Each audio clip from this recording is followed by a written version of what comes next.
For us, how do you build that killer instinct you need to push through pain and hurt your opponent? Finish fights in the midst of chaos. That's from Lewis. Wow, what an intense question. Mindset, guys. Mindset is very important.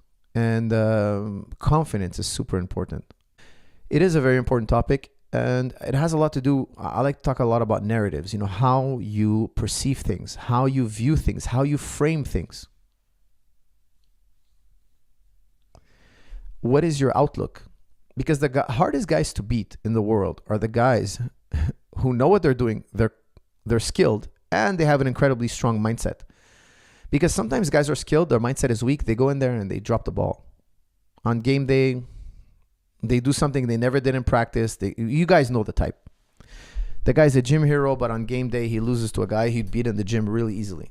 So this is very common. Like, as a trainer, I can tell you I've seen it many times. And then you have the other type of guy who's not as good in the gym, but on fight day, he has nothing to lose. Look, everybody's expecting me to lose, and he actually fights better than the guy he's fighting and wins and pulls out upsets. We've seen this as well.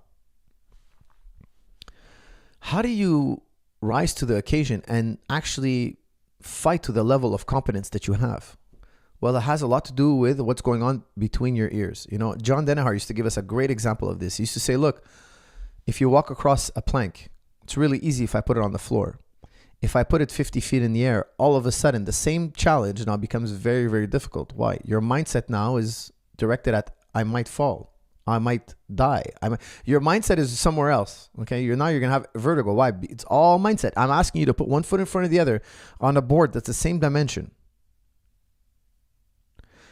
Your ability to do it up in the air is impaired. Why? Because your body feels, look, your proprioceptors are telling you, look, we're higher up off the ground. It's all psychology. If I had blindfolded you and you didn't know. If I had blindfolded you and taught you how to walk across a beam blindfolded, and then I put it up in the air and you don't know it's up in the air, you'd walk across. Not knowing something would make you actually perform better. And this is what I call a bulletproof mindset. I don't let these thoughts get in my mind. I change the channel. I observe these thoughts that are weakening my confidence, that are killing my performance, and I don't let them in the door. How do you keep them out in the cold and not let them in the door?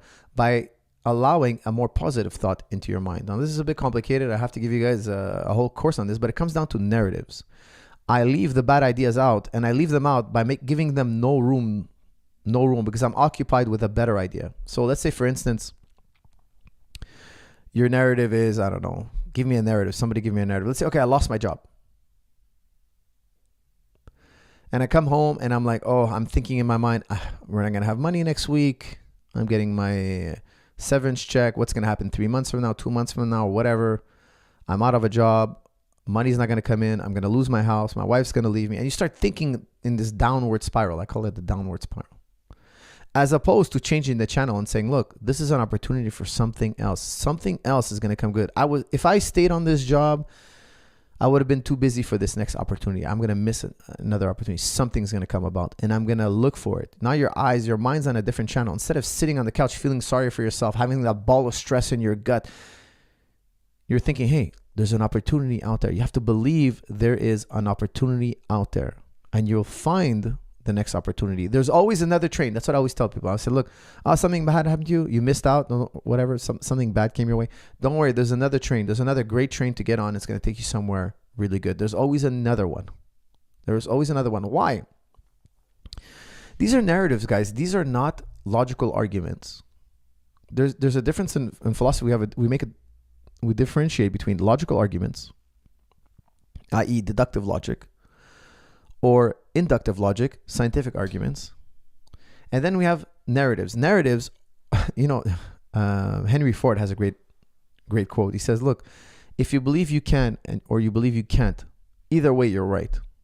Narratives are only true if you believe them. They make no logical claim to the world around you. They make no logical claim. They make no scientific claims. Outside of logic and science, it's fair game. Your narrative is whatever you make of it. So I always tell people when I give lectures for companies sometimes about, narratives and how to have a strong mindset. I always tell people, look, never go against logic, never go against science, Everything else is fair game. To you, is your wife the most beautiful woman in the world? Well, that's your narrative. That's up to you. You can decide that she, in your mind, you choose she's the most amazing woman in the world. That's who you believe. There's no scientific experiment to run against that. Who cares if other people don't agree with you? That was not your claim. Your claim wasn't that everybody thinks your claim is I see this person as the most attractive person or whatnot. It's not a question of logic. It's not a question of scientific speculation. So therefore, it's fair game. So much of our livelihood is fair game. It's up to narratives. So for me, I always like to listen to people's narratives, because if you notice, the most successful people in the world always have the most powerful narratives. It's incredible how successful people, they never give up. Why? Because between their ears, they have this song that's always playing that things are going to go well. Things are going to turn out. Things are going to work out. I don't know how. They don't necessarily know how, but they have this feeling. They have this idea, this impression that there's another train coming on. Whatever train I missed, doesn't matter. There's another one coming on, and that's a good one. It's coming down the way. And who's to say it's not?